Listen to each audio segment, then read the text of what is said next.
if you had to pick something that you... Why you I want to get in the video and I want to tell you something. All right. I told you, look me in my eyes before. Now I really want you to look me in my eyes. Oh, okay. Overland design. Oh! Hold on, I got to get in on the shift knob. That shift knob is beautiful. Come on, man. Where'd you get that? So the shift knob, shout out to Billet Works. Okay. They had the literally a boost blue shifter.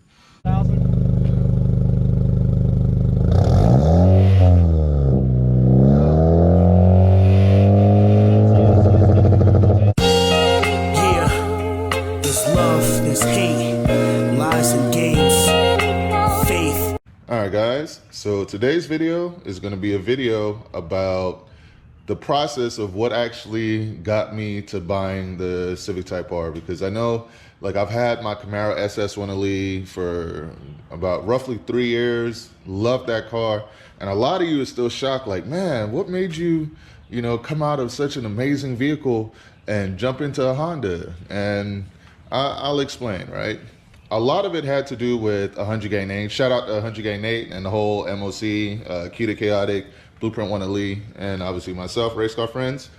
And all of us as a group, we've been discussing all the fun cars that we'd like to drive that we never had a chance to drive. And it just so happens for me personally, I never got to drive even an FK8 Civic Type R. So it's always just been like on my list of cars that I wanted to drive. And unfortunately at the dealerships, they won't even let you test drive them, which also kind of made it seem a little bit more special, because I was even able to test drive ZL1s and ZL1 1LEs and stuff like that. So I was like, man, what's so special about this Honda Civic Type R that the dealership won't even let you test drive it? And it's been like that since the FK8 years, you know? So that was one thing. Curiosity was a big part of it. But then I remember also one day I was driving home from a doctor's appointment for one of our daughters, and she just got through getting her shots and stuff, and we were like heading home, and then I saw a boost blue Honda Civic Type R going the opposite direction. And I remember I looked at my wife and I was like, yo, that thing looks amazing. It was my first time seeing a FL5 boost blue on the road, and I was like, man, that thing looks good. And since then, it's kind of been in the back of my head, like, okay, if I get one, I need to get one of these boost blue Honda Civic Type Rs, because there's just something about it, like, you know, just the look of it, the aggressiveness and the color contrast with the blue and the red and the Type R badging, and, you know, and the red seats and stuff like that. Like, it was just like, something about it is like, yeah, I need to get it in that spec. And it turns out that there was only 2 in my area. Just, you know, the one that I saw that was purchased already, and then this one that was sitting on the showroom floor. And a lot of people were inquiring about it, but weren't able to get a decent price. But I was able to get like a better price than most. And I'm actually gonna do a whole video explaining how I was able to get a better price, so stay tuned for that. Oh, the birds are chiming in. They want to get in on this one. But yeah, I'm gonna do a whole video. I know a lot of you have been asking to, you know, wanted to know how much I paid for mine.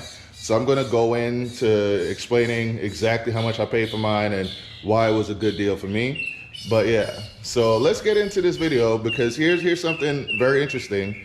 The same person that I saw on the road that day that inspired me to get my Honda Civic Type R in Boost Blue actually reached out to me on YouTube, and now we're making a video with him. So I'm gonna kind of pick his brain a little bit and find out more about this platform and bring you guys along with me. So hop along, let's go meet up with him and hear what he has to say. We got a heck of a lineup here today, guys. Look at this. We got, hold on, let me start back. We got Boost Blue Type R. I'm guessing this is a SI, right? Yeah, so we got a SI here looking nice and clean. And we got another Boost Blue, you know, FL5 Type R. And we got Alfa Romeo that just rolled up that is not associated, but it's all good. All right, so let's get the owner of this Type R on here. All right, and first we're gonna talk about, first of all, man, what's your name? My name's Chris. All right, Chris, how did we meet, man? So interesting. Basically, YouTube, right? The best way to meet up. So saw your video of your review of your FL5, and so I had to hit that subscribe button, and saw the Florida plate in the background. So I wanted to reach out and see if you were here in the Space Coast. Yeah, man. How crazy is that? And here's the funny part, right? Unknowingly, you're most likely the reason why I got my Boost Blue, Type R, because I was coming back from taking my daughter to get like her shots and stuff, and on the way back I was with my wife, and we're like in our SUV, and then I see a Boost Blue coming the opposite direction. I'm just looking at it like, man, that thing looks good. And I said it to my wife, and she's like, yeah. I'm like, no, it really looks good. Like, Absolutely. Yeah. And that kind of set me off. And I figured there can't be, do you know of any other Boost Blue FL5s around here? Not here, no. Yeah. The only two that I knew that were coming to Space Coast was literally yours and mine. Exactly. Yep. Yes, it had to be you. Yeah. So yes, unknowingly you inspired me to get mine. So we just come full circle. Yep. So let me know, man. What have you done to yours? Because I'm curious to see what the modding scene is going to be like with this car. Let me kind of talk us through. Yeah, absolutely. So we'll go back. We'll start with the back. All right. The Honda accessory. Ooh. Fiber, I noticed your wing looked different. Yep. I don't know if you saw, I kept looking at it. I was like, why does this wing look so much different than mine? So you got the carbon fiber wing. Yep. Ooh, yeah. Oh, it's got like the little red in there too? Yeah, it's legit carbon fiber. Yeah, that weave is beautiful. Yeah. Wow. Absolutely. Okay. And, So beautiful. Look at that. I don't know if you guys can see the red in there. That is beautiful. So stepping to the inside. Oh, thanks okay. to Overland Designs. Oh! Hold on, I got to get in on the shift yeah. knob. That shift knob is beautiful. Come on, man. Where'd you get that? So the shift knob, shout out to Billet Works. Okay. They had the literally a Boost Blue shifter. That is amazing. The only downfall is they didn't have it in Japanese like my 10th gen. Oh, okay. But that's all right. And then Overland Designs, I sent in my center console. They wrapped it. Yo, that's crazy. I literally, my eyes went straight to the shift knob, right? Yep. But I didn't even catch that you have your whole center console is like matched with the suede interior. Mm-hmm. Dude, you did that right, man. Absolutely. You did that right. And I even like that you got the black mats, the black type. So did you have to like pay extra to get that, or? No, fortunately, the dealer, they gave me $3K extra in accessories. What? Yep. Man, what's the name of that dealership again? That was Space Coast Honda. Yeah, I may have to go there. I'll even shout out to Darnell, man. He's the guy who sold me the car. Okay.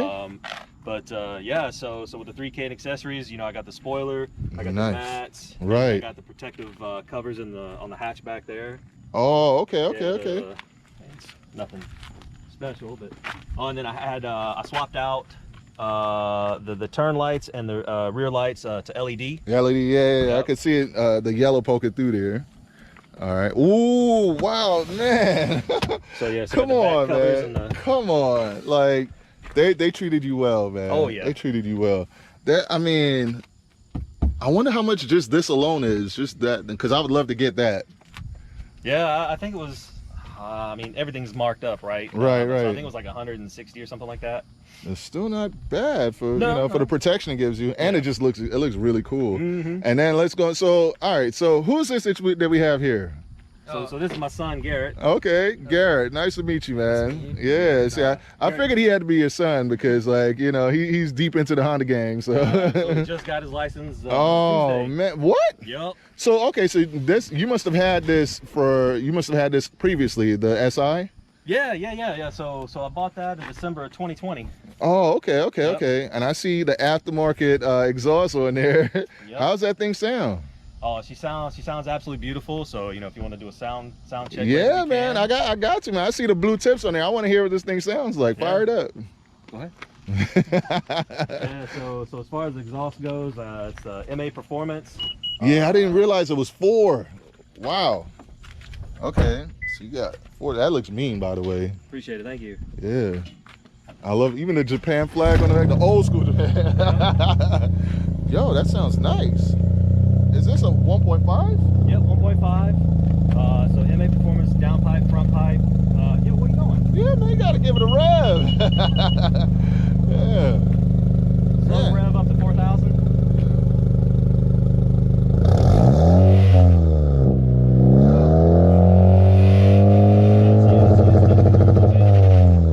Yeah, I was not expecting it to sound that good. Okay, go ahead and take it up to 6.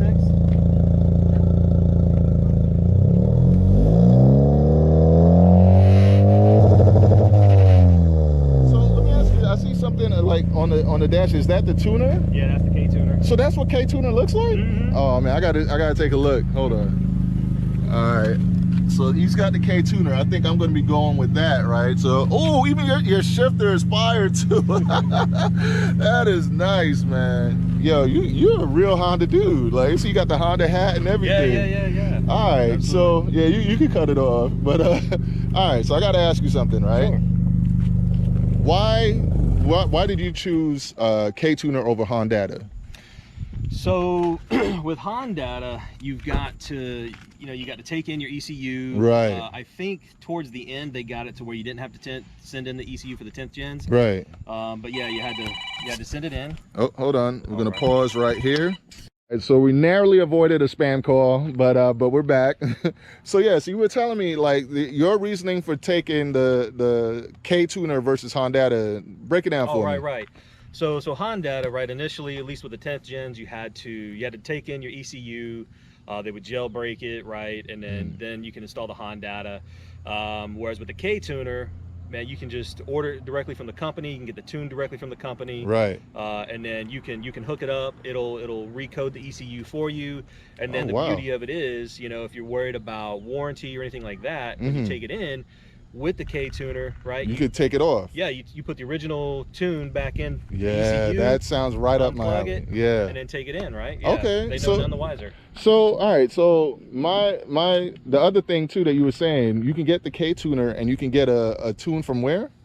So mine is from Fearable, right out of Tampa, but you can get TSP, MA Performance, so they all have different tunes. Right. And so the way they have it set up is if you buy from them, you get one of their tunes for free. Oh, so you can purchase your K tuner through them, and I like the sound of that. Okay. So a couple things that I've noticed on your car that's different from mine. Obviously, you have the carbon fiber wing and the accessories that your dealership was so amazingly nice to hook you up with, right? But then you did something that I realized it makes a lot of sense, is you put something on the side here. You want to talk us through what you did here? Yeah, so I saw through some a Civic 11th gen forum. They were talking about how they were getting rocks. Yes. Going through and hitting the doors. Yes. So there was a gentleman out there who basically cut out some mesh. Did a little quick do-it-yourself video, right? And I just followed their instructions. However, everybody was doing the black mesh. Right. You went with the red. Like, I was like, yeah. That was, look at it. That was one of the first things I saw. I was like, okay, this is smart and this is clean. You do like, man, yeah. I just met you, but I can tell you're a very meticulous guy. Like, everything is neat and clean. And then another thing that I noticed that has me rethinking what I just did is that your car is tinted, but you didn't put the front window tint, the windshield tint. Right. And I did on mine, and now I'm looking at it, I'm like, I don't know, I guess yours does look better, but I figure it does help me with the sun and everything. Absolutely. Yeah, so maybe I'll keep it to differentiate between, because I literally feel we're like the only two on the Space Coast right now with the Boost Blue. Yeah. So how soon do you think you're going to start modding yours? Because I looked up a bunch of different things that I'd like to do. Like I saw that I think what's the name of that company that makes, is it PFL? No. PRL, yeah. PFL, I think I was thinking MMA. Yeah. So with the PRL, I wanted to get their intake, downpipe and up pipe, all that stuff, intercooler. Yes. And then I saw they have something, I think it's called a P700 turbo. Have you looked into that at all? So I'm not gonna go to the turbo just yet. That'll be that'll be once everything else is kind of done, right? Right. So yeah, so they've got the intercooler out now. Right. Very reasonably priced. Huge intercooler. I mean, they use up all the space. Yeah, in the yeah. front, so that's going to have some significant gains as far as keeping everything nice and cool. Yeah, I think that's very important with these cars too. Absolutely. They're in prototype production right now. They're high volume intake. Okay. So people are ready. You know, they're saying, hey, get it developed so we can give you cash. Right. So once they get that one ready to go, man, I'm going to go for it. Yeah. So here's my question, right? Because these are, I mean, well, first of all, Honda did an amazing job with being able to put the power down with these cars. Because I came out of a SS1 Elite, and I've been able to launch a little bit better in my Type R versus the SS1 Elite. And people don't believe me when I say that, but there's like some magic, you know, that Honda did where you can put the power down, right? Absolutely. But my question to you is, let's say I do get to like maybe 400 wheel horsepower, you know, how do you think these vehicles are going to do with putting the power down, especially in first? Oh man, they're gonna do it right. So you look at the FL5, right? It's got the K20 engine in it. Right. I think it's the K20C1. So those K20 engines, man, they were built for it. Right. And so you know, the Type R was built for the track. So you know, they set the Nürburgring ring record, right? The Drift King had a blast in it. Yes, I saw that. So absolutely. These cars are made for it, and they're thirsting for more power. Right. So people are trying to find ways to take them up to 500 as we speak. Wow. They're doing it. But I'm saying 500 horsepower, man. Yeah. How is that the traction going to be? 500 horsepower in the front wheels. How do you think that? You think the limited slip is going to still put it down? Like, you know, you got to have the right tires. You got to take off the traction control, in my opinion. So real human to car experience. And man, it's made for a track, and it kills the track. Okay, all right. So all right. So listen, everybody in the MOC, Q the Chaotic, 100 Gang Nate, Blueprint 1 Elite, you guys in trouble, man. I done hooked up with like the King Honda over here.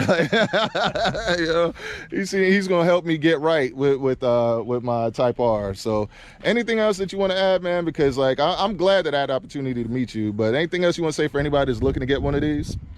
I'm saying if you're looking to get one, absolutely start looking. You know, look for the best deals, because you know they got them marked up like crazy. Yes. So negotiate with the dealer. Yeah. Rumor has it they're limiting production. They did stop production. Yes, they did. They did. So it's going to be. So I think, and that's one of the. I think the price is actually going to start going up on them, because they're going to be even harder to find for like the next year or so. You know? Absolutely. And if anybody knows, if you drive a Type R, you know that it only ages better. Yes. And so the price is only going to continue to go up. I agree.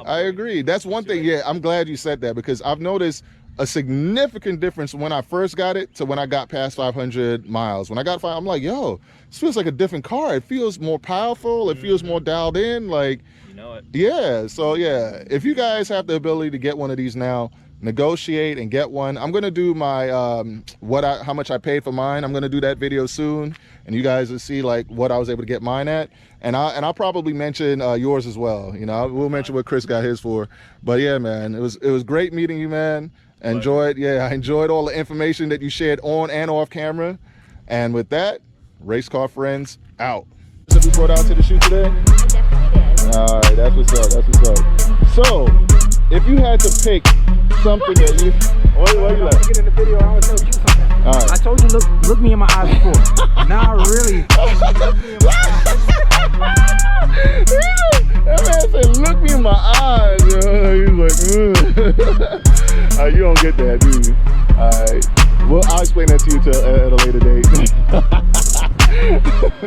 So basically, we make it fun and cute and not be down in Florida. We basically showing them that this is what was popping in Florida. I kind of had like an inkling, like haha, but you know. Yeah. It's basically we popping over here in Florida. Yeah, long story short.